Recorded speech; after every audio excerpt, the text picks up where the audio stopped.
to say it's high time Nigeria wins the AfroBasket title again. So, girls, bring it home. 2005 is a long time. 2005, it's been a long time. Bring it home, girls. They know they have all it takes to do that. They may not have had the best of preparations and all that. Didn't. But then from what we've seen with the girls, the kind of spirit there, the mentality they're showing, the strength and all that, you know, building progression from winning by 80 and the next one was 84 and now 106. So it shows that. And the next game against Guinea. Maybe 130 or more, scoring 100 right now. Maybe against Senegal, okay, I will never stick out my neck in that game because I know it's going to be a tough game. I'm expecting that already, so whatever happens in the game, we wouldn't be disappointed. But Stayo said they need to be very, very competitive, and that's important. I love what Ezinne says. She says, look, they're taking the game one game at a time. One game at a time. So they're not in a hurry or anything. They're not looking beyond Guinea. They're looking at Guinea right now. Okay, that's our next opponent. We'll focus on that. And after that, they think about Senegal.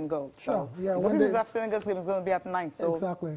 So when they get to that bridge, they'll cross it. And so that's it for the D Tigers. According to FIBA, Nigeria, the #1 team going to this tournament based on the final power rankings. But then the main ranking is they're number 6. Okay, that's the main ranking. Senegal, Mali, Mozambique, all of them. All the best to D Tigers. Let's move on with the show now, Cecilia. Okay. Amazing weekend of sports for Nigeria, both on and off the field, the pitch, the court, however you want to look at it, because Port Harcourt, Nigeria, got the hosting rights for the African Senior Wrestling Championships. That's for next year.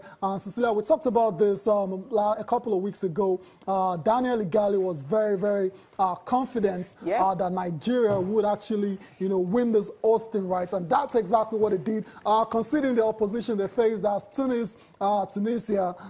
You have to say this is a major, major win for Nigeria. The first time ever this competition is coming to this part of the world. Yeah, it's the first time ever. I remember vividly what Daniel Igali said about the fact that, look, when they host this tournament, the world will always want to come here because they want to set the marker. They want to, do it in a way that every other athletes that will compete will even be the ones clamoring, for the United World Wrestling to actually always bring it to Nigeria. But the announcement was made in Paris, the venue of the upcoming World Championship. I think there's a story in that one.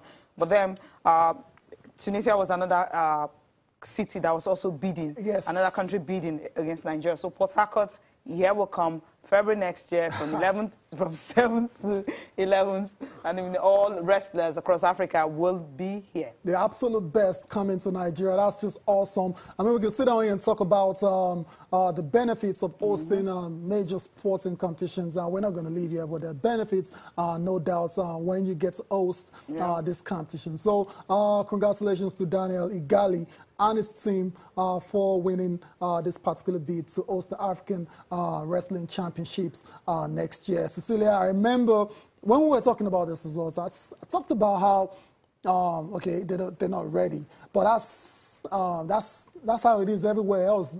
Not every time that you get the bidding rights, it doesn't make you automatically ready. I mean, we're still talking about Qatar now. We're still talking about Russia. They got the rights years ago, and they're still working on the stadium. So this is when the real work starts. All those projects and infrastructure facilities that are not completed, this is the time to start working on them. So that's it for the African Wrestling Championships. We're still on wrestling, though. Yeah. What's next? Yeah, something really not really looking good right now. We talked about the fact that preparations is key. I mean, you don't wait for athletes to go for a championship, whatever they may have faced, and maybe when they start winning, you congratulate them or send them messages and all that. But sometimes you just have to start from the very beginning. Right now, the reports reaching us is the fact that Oduayo, Aminat, and Blessing, they're supposed to compete, at the World Championship. We talked about it on Friday, the 6 athletes that were unveiled. But the problem now is they are stranded in Lagos. So, and the width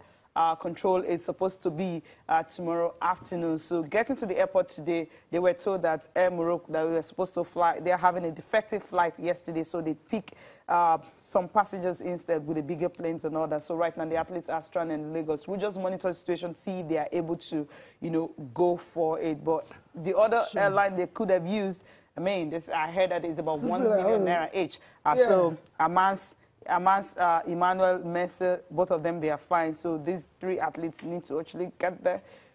Okay. But I mean, from those names, Oduayo, I mean, it would be a shame if, because he said weighing is tomorrow and they're still stranded in Nigeria. So it's not looking very good for Nigerian wrestlers that are supposed to compete at the World Championships in France. We're hoping here that they can't make it and, just going to represent Nigeria and hopefully do very well for the country. Cecilia, let's move on now and let's talk the Chan Eagles. Over the weekend, the Chan Eagles took on Benin Republic, and it was a very close one, but the Eagles managed to secure qualification for next year's African Nations Championship. Let's enjoy highlights from that game, and let's see how Nigeria defeated Benin Republic in Kano.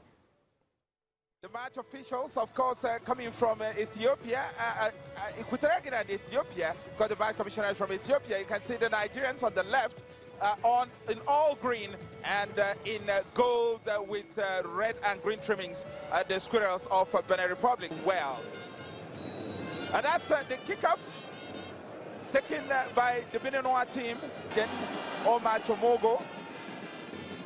That was some great skill. Can Nigeria take advantage? That is hook boy, Rami Ali, who scoops it beyond in the 22nd minute, and the stadium goes haywire. It is the Super Eagles of Nigeria who have the lead here, and they are level on aggregate. Now he's practicalized that. What about this for a clever move? Now the Beninois were asking for an offside position. He wasn't, well, the man that buried it actually did not interfere with play. Now, I thought he was played onside, and he cleverly disregarded everything, went in up that pass from Wazam, and buried the ball. Pass goalkeeper Steve Laginon for the first goal for the Eagles here today. Well, I think the crucial touch there had to come from Stephen O'Day. That's actually a goal for Nigeria. That was out of the blue. Like the Super Eagles are heading to Kenya. That was a superb header into the bottom corner, and nothing Laginon could do there. Well, this kind of vindicates the selection of Coach Salisu Yusuf and Imam Makababo. What about that? Nabi Yaro has really done a marvelous job at the back there. This time around, he tries to put Gomez in a forward position. Gomez can't see any yellow shirts, but this time he does see a chance there, and that needed to be saved. Well, it is a penalty to Benin Republic beyond Ikechukwu Ezenwa. Look at it from the reverse angle. Well, I think that leaves no one in any doubt. He does the eye job. A shot run up, it will be, and that was a fantastic save by Ezenwa. He thwarts Benin Republic and keeps Nigeria firmly on the route to Kenya 2018 Championship for African Nations. A superb save, ball struck low, and great coming up the line. If you are Ikechukwu Ezenwa, superb save. But that is that, and Nigeria, the Super Eagles, are through to the 2018 edition.